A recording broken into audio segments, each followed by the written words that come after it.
Follow the Moon Home, a tale of one idea, 20 kids, and 100 sea turtles by Philippe Cousteau and Deborah Hopkinson, illustrated by Meilo. I always need help finding my way, especially in a new place. Before long, you'll feel right at home, Viv. I wasn't so sure. Welcome, Vivian, called Mr. J. You're just in time for the fun. We're looking for a problem to solve. I got out my pencil and bit my lip. Class project, community action. 1. Identify. Find a problem to solve. Use your eyes. Ask questions. Step 2. Plan. Gather information and figure out what to do. Step 3. Take action. Put your ideas into action. Step 4. Tell the story. Show how you and we can make a difference. Step 5. Reflect. Think about what you did and what you might do next. I rode my bike all over town looking for a problem. Mostly, I just got lost.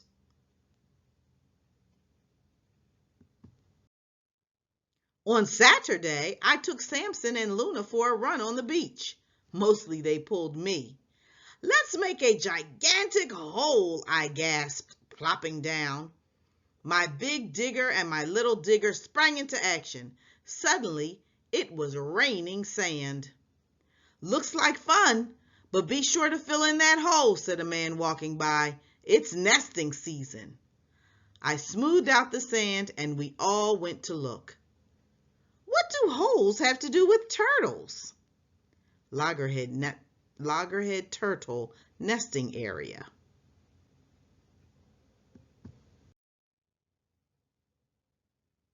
It's because of the babies, said a voice. I whirled to see a girl from school. I'm Clementine, she reminded me. Baby sea turtles need a clear path to the sea.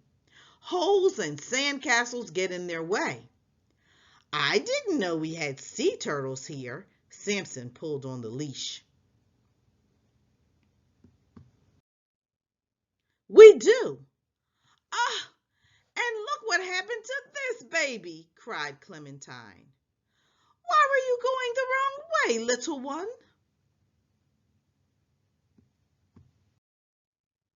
Mr. J had told us to use our own eyes, so that night Mom and I went back to the beach. As darkness fell, we could see bright lights winking on one by one along the shore. That's it, I said. The lights in the beach houses are the problem. Why is that? Mom asked. When baby turtles hatch, they follow the strongest light they see, I explained.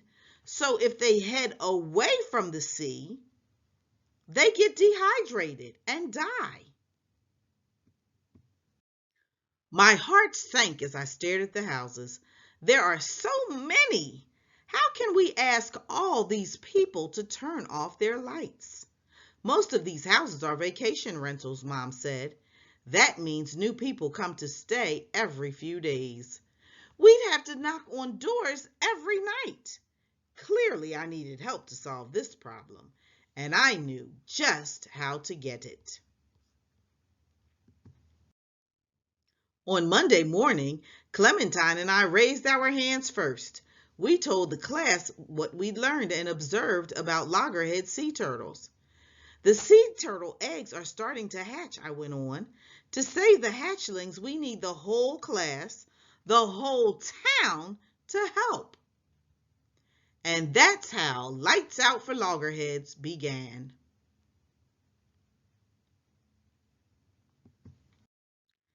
Our classroom became the Loggerhead Lab. First, we gathered lots of information. We read books, we visited an aquarium and a sea turtle hospital. We asked someone from the South Carolina Marine Turtle Conservation Program to speak to our class. We all brainstormed solutions. choosing the best ideas. Then we got to work.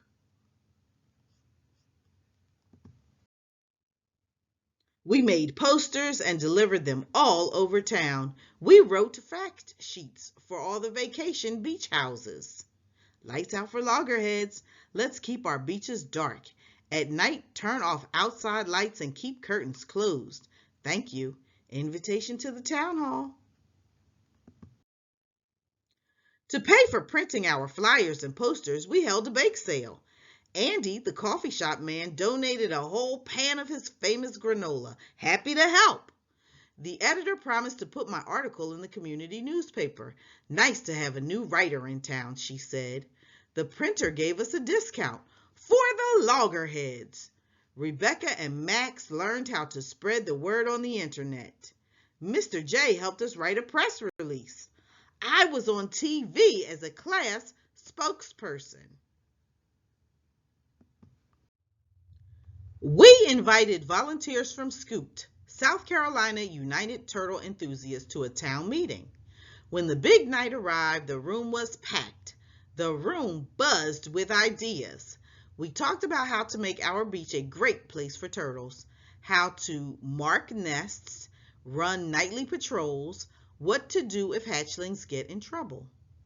Do keep beaches dark. Turn off outside lights during nesting season. Do stay clear. Don't disturb nests, adult turtles, or hatchlings. Do get involved. Volunteer. Help protect sea turtles on our beaches. Lights out for loggerheads campaign.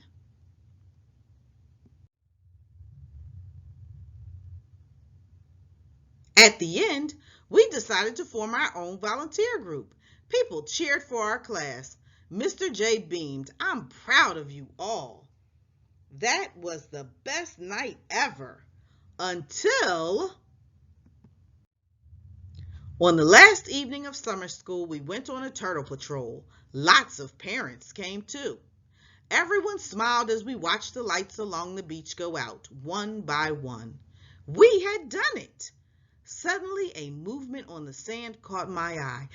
Over here, I whispered. We crept closer, careful to stay quiet.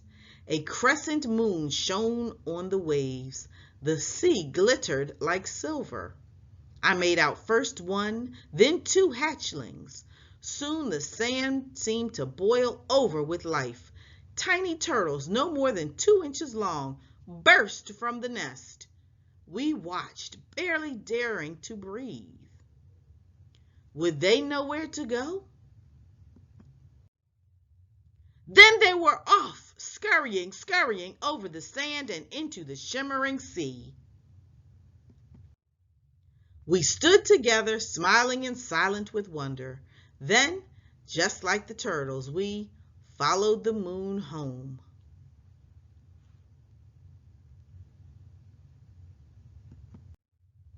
Letter to young activists. When I was a little boy, I loved to go outside. My grandfather, Jacques Cousteau, was a famous explorer and always challenged me to go out and explore the world. One of my favorite things to do was to visit the beach. My earliest memory of the beach is from a trip my mother took us on to Hawaii. Each day we would go down to the beach and explore the tidal pools. We would sit patiently at the edge of these shallow pools of water, not making a sound, and watch as the small fish, crabs, sea anemones, and sometimes even an octopus would go about their business. It was a fascinating world to watch and instilled me with a love of the ocean. Those experiences as a young boy inspired me to explore and protect the oceans as my life's work. Many years later, I found myself walking along a beach in Florida at night filming a TV show about the ocean. And right there before my eyes, I was able to watch baby sea turtles, first one, then dozens, crawl out of the sand and down toward the ocean. It is one of the most magical experiences of my life and was one of the inspirations for the story in this book. If my grandfather taught me anything, it was to be curious, to ask questions, and to dream. Through my work, I get to meet kids every day who are curious, kids around the world who care about the environment and who want to do something to protect it. Like Viv, they realize that they can't leave it up to grown-ups to solve all the problems.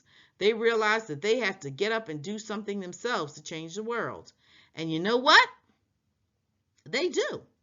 I see kids protecting animals, changing laws, raising money, and more. Kids around the world do amazing things every day, and so can you. All you have to do is follow Viv's lead and take 5 simple steps. First, explore your community, look around, and identify something you care about. The world just looks different to kids than it does to adults. That's why ideas and solutions that come from you are so powerful, because you see the world differently and often find solutions where adults don't think to look. Then, develop a plan to fix whatever problem you've identified. Research it a little bit. Think about the people, places, and animals that are impacted by it, and who might want to help you do something about it. Maybe there are conservation groups in your area, or a politician who cares about the environment, or a friend of the family who can help. Next, take action. There are several ways to do this. Maybe organize a community cleanup or do some research with the help of a teacher or mentor that adds to data politicians use to make better laws. Maybe you can raise money through a bake sale or get people to sign a petition. Then think back about what happened because of your work. Keep a notebook about who you talked to and what kinds of actions you took. What lessons did you learn? What mistakes did you make and how did you fix them? So after you've done that, tell your story. Maybe write an article for the school paper or post a story online. But whatever you do, make sure you tell the world about the great things you achieved so you can inspire other kids to do the same. And remember, you are not alone. Great resources exist to help. My organization, Earth Echo International, is all about helping kids like you to change the world. Visit our website at www.earthecho.com, earthecho.org, and find out how we can help you. Every day, young people are changing the world, making it better. I hope you find your special place to explore and be inspired, just like I did when I was a kid. Then, stand up, go out there, and change the world, just like Vivian. I believe in you, Philippe.